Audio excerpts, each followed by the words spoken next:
Hello guys, welcome to Vibha classes part 2 let's continue, जिसमें हम after 12 जितने भी सब्जेक्ट की नॉलेज हमारे पास है आपके साथ शेयर करते हैं। आज हम लेकर आए हैं ट्रांसपोर्टेशन प्रॉब्लम, जो कि ऑपरेशन रिसर्च चैप्टर में पार्ट 2 ऑपरेशन रिसर्च सब्जेक्ट का पार्ट 2 है। फर्स्ट मेथड हमने आपके साथ पार्ट 1 में डिस्कस किया था, that is north west corner method. आज हम आपके साथ डिस्कस करेंगे लीस्ट कॉस्ट मेथड। इसके 2 क्वेश्चन डिस्कस करेंगे एंड पूरी उम्मीद है कि आपको 2 क्वेश्चन डिस्कस करने के बाद अटेम्प्ट करने में कोई दिक्कत नहीं आएगी। तो चलिए सबसे पहले देखिए, आपके पास क्वेश्चन दे रखा है obtain an initial basic feasible solution. तो आपको पता है कि स्टेप 3 हमने उसमें स्टेप भी बताए हैं, स्टेप 3 और स्टेप 4 हमें बेसिकली करना है, ठीक है। तो obtain an initial basic feasible solution using least cost method. Clear. चलिए, आपको दे रखा है D1 D2 D3 D4 demand कर रहे हैं। D1 की डिमांड कितनी है 4 यूनिट की, D2 की डिमांड है 6 यूनिट की, और D3 की डिमांड है 8 यूनिट की, और D4 की डिमांड है 6 यूनिट की। तो एक बार डिमांड चेक करें, 4 plus 6 plus 8 plus 6 that is 24। और सप्लाई कौन कर रहा है O1। O1 सप्लाई करेगा 6 यूनिट की, O2 सप्लाई करेगा 8 यूनिट की, और O3 सप्लाई करेगा 10 यूनिट्स की। तो यस, यहाँ पर डिमांड जो है वो सप्लाई के इक्वल है ऑलरेडी, तो ये बैलेंस्ड है आपके पास। तो यहाँ डमी सेल इंट्रोड्यूस करने की जरूरत नहीं। तो सबसे पहले हम स्टेप 3 में यही चेक करते हैं कि वाकई में डिमांड और सप्लाई इक्वल है। अगर इक्वल ना हो मैम तो क्या करेंगे।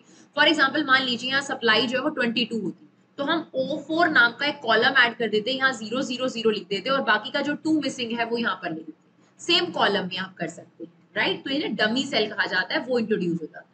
तो चलिए, आपके पास अब हमने देखना है इसे लीस्ट कॉस्ट मेथड से कैसे सॉल्व किया जाता है। हमने आपको 2 क्वेश्चन करके दिखाए थे पिछले वीडियो के अंदर पार्ट 1 में, जिसमें हमने आपको नॉर्थ वेस्ट कॉर्नर सिखाया था। तो चलिए, लीस्ट कॉस्ट मेथड सबसे पहले ये सेम टेबल हमने यहाँ बना लिया है, राइट। जो सप्लाई है उसे बाहर रखा है और डिमांड भी बाहर रखा है, ताकि हम कंपैरिजन कर सकें आसानी से। तो चलिए अब फटाफट से लीस्ट कॉस्ट मेथड। अब देखिए, लीस्ट कॉस्ट मेथड का मतलब ये होता है कि जो सबसे कम कॉस्ट है उसको सबसे पहले अलॉट किया जाएगा, राइट।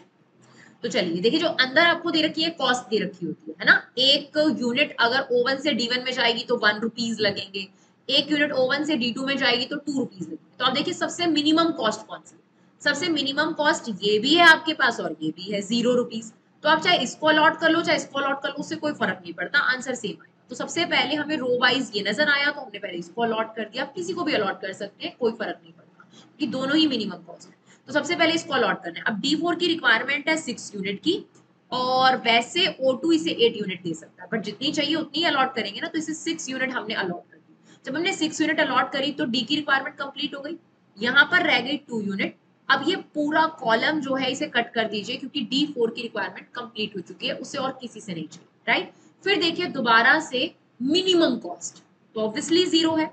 अब D1 की रिक्वायरमेंट है 4 यूनिट की, और वैसे O3 जिस जगह पे ये एलिमेंट है कहां पर है D1 O3 पे ना 10 यूनिट दे सकता है, तो उसको 4 यूनिट की रिक्वायरमेंट है तो इसे 4 यूनिट दे देंगे। जब इसे 4 यूनिट दे दी गई तो यहाँ से 4 चला गया और यहाँ पर कितना रह गया 6। अब देखिए ये कॉलम पूरा कंप्लीट हो गया ना, ये D1 की रिक्वायरमेंट कंप्लीट हो गई। क्लियर। लीस्ट कॉस्ट पकड़नी है और उसे अलॉट करना है। क्लियर। अब देखिए लीस्ट कॉस्ट कौन सी, अब तो 2 रुपीज बहुत सारे हैं, तो सबसे पहले 2 मुझे यही नजर आ रहा है तो मैं इसे अलॉट कर दूंगी। अब D2 की रिक्वायरमेंट है 6 और O1 इसे दे भी 6 सकता है, तो बहुत ही बढ़िया बात है, 6 दे देते हैं। अब 6 दे दिया तो D2 की डिमांड खत्म हो गई और O1 की सप्लाई खत्म हो गई। तो आप देखिए ये कॉलम पूरा फिनिश हो जाएगा, क्योंकि 6 पूरा हो गया और यहाँ पे भी 6 पूरा हो गया, तो ये फिनिश हो गया। अब बहुत ऑब्वियस है, इन दोनों को ही देंगे हम लोग। तो देखिए O2 इसे 2 दे सकता है और ये इसे 6 दे सकता है, खत्म। अब आपने जो अलॉटमेंट करी है उसे मल्टीप्लाई कर दीजिए, तो 2 इंटू 6 प्लस 2 इंटू 2, देखिए सेकेंड रो में 2 into 2, 0 into 6, then 0 into 4 and the last one is 2 into 6। तो नॉर्थ वेस्ट कॉर्नर में कॉर्नर पकड़ना होता है। लीस्ट कॉस्ट मेथड में सबसे पहले जो कॉस्ट कम नजर आ रही है पहले उसको अलॉट कर दो, फिर उसके बाद सेकंड लोएस्ट कॉस्ट आ जाएगी आपके पास। देखिए कितना आ गया 12 4 0 0 12, दैट इज 28 रुपीज की कॉस्ट है।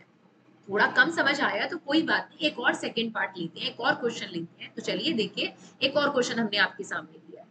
यहाँ पर D1 D2 D3 D4 demand कर रहे हैं और S1 S2 S3 सप्लाई कर रहे हैं। तो पहले ये चेक कर लेते हैं कि वाक्य में डिमांड और सप्लाई इक्वल है। तो चलिए 3 + 3 6 6 और 4 10 की रिक्वायरमेंट है इनकी, और सप्लायर कितना कर रहा है 5 और 2 7 और 3, तो यहाँ पर भी डिमांड और सप्लाई इक्वल है। अब हमें इसको अलॉट करना है लीस्ट कॉस्ट मेथड से, तो हमने ये टेबल बना लिया। अब आप खुद बताइए लीस्ट कॉस्ट कौन सी नजर आ रही है? टू। टू यहाँ भी है, यहाँ भी है, लेकिन सबसे पहले टू कौन सा नजर आ रहा है? ऑब्वियसली ये नजर आ रहा है, ये बाद में आएगा, राइट, ये सेकंड नंबर पर आएगा। तो पहले हम जो आपका D1S2 वाला कॉलम है उसको अलॉट कर देते हैं। तो देखिए अब D1 की रिक्वायरमेंट है 3 यूनिट की और S2 से 2 ही दे सकता है, तो जितना S2 दे सकता है वही अलॉट होगा, तो हमने इसे 2 दे दिया। यहाँ से 2 फिनिश हो गया और यहाँ अब कितना रह गया? 1। क्लियर? अब देखिए पूरी रो फिनिश हो जाएगी आपके पास। क्लियर? क्योंकि अब इस रो में और कोई अलॉटमेंट नहीं हो सकता। उसके बाद लीस्ट कॉस्ट देखिए, कौन सी लीस्ट कॉस्ट है? 3। 3 पहले ये नजर आ रहा है ना, देखिए सबसे पहले 3 ये नजर आ रहा है, बाद में ये आएगा, तो हम पहले इसको दे देते हैं। क्लियर? अब किसी को भी दे सकते हैं, तो हमने इस 3 को पहले अलॉट किया। तो अब देखिए D1 की रिक्वायरमेंट सिर्फ 1 यूनिट की रह गई है, तो और वैसे S1 उसे 5 दे सकता है, तो यहाँ पर हमने क्या दे दिया? 1। अब ये 1 फिनिश हो गया। अब ये कॉलम पूरा रिक्वायरमेंट ले चुका है, इसको 3 यूनिट चाहिए थी, 3 यूनिट इसके पास आ गए, और क्योंकि यहाँ 5 में से 1 जा चुकी है तो कितनी यूनिट बच गई? 4। क्लियर? अब दोबारा देखिए लीस्ट कॉस्ट कौन सी है? बिल्कुल सही, ये 3 है, तो इसे अलॉट करेंगे हम लोग। तो चलिए इसे अलॉट करते हैं। अब D2 की रिक्वायरमेंट है 3 यूनिट की, और जो S2 है, सॉरी जो S1 सॉरी S3 है वो उसे 3 यूनिट ही दे सकता है, तो बहुत ही बढ़िया बात है ये। तो यहाँ पर 3 दे देते हैं। ठीक है, अब देखिए इस कॉलम को 3 यूनिट चाहिए था, 3 फिनिश हो गया, और S3 3 दे सकता था, ये भी फिनिश हो गया। अब इस कॉलम को आपको पूरा फिनिश करना पड़ेगा और इस रो को पूरा फिनिश करना पड़ेगा, क्योंकि अब इस रो में से और कुछ नहीं दिया जा सकता। अब बचा हुआ बहुत ऑब्वियस होता है, देखिए ये वाला 2 यहाँ आ जाएगा और ये वाला 2 यहाँ आ जाएगा। अब आप चेक कर सकते हैं कि हमारे अलॉटमेंट ठीक है या नहीं है। कैसे? रो का टोटल कितना होना चाहिए था? 5। ये देखिए 5 था ना यहाँ पर, 2 + 2 + 1 5 हो गया। सिमिलरली यहाँ पे 2 दिया जा सकता था और यहाँ पे 3 दिया जा सकता था। कॉलम वाइज देखिए 1 + 2 डिमांड कितनी थी? 3 की, पूरी हो गई। इसकी भी 3 की डिमांड थी, इसकी 2 की डिमांड थी, इसकी 2 की डिमांड थी। तो अब चलिए इसकी हम कॉस्ट निकाल लेते हैं। कैसे?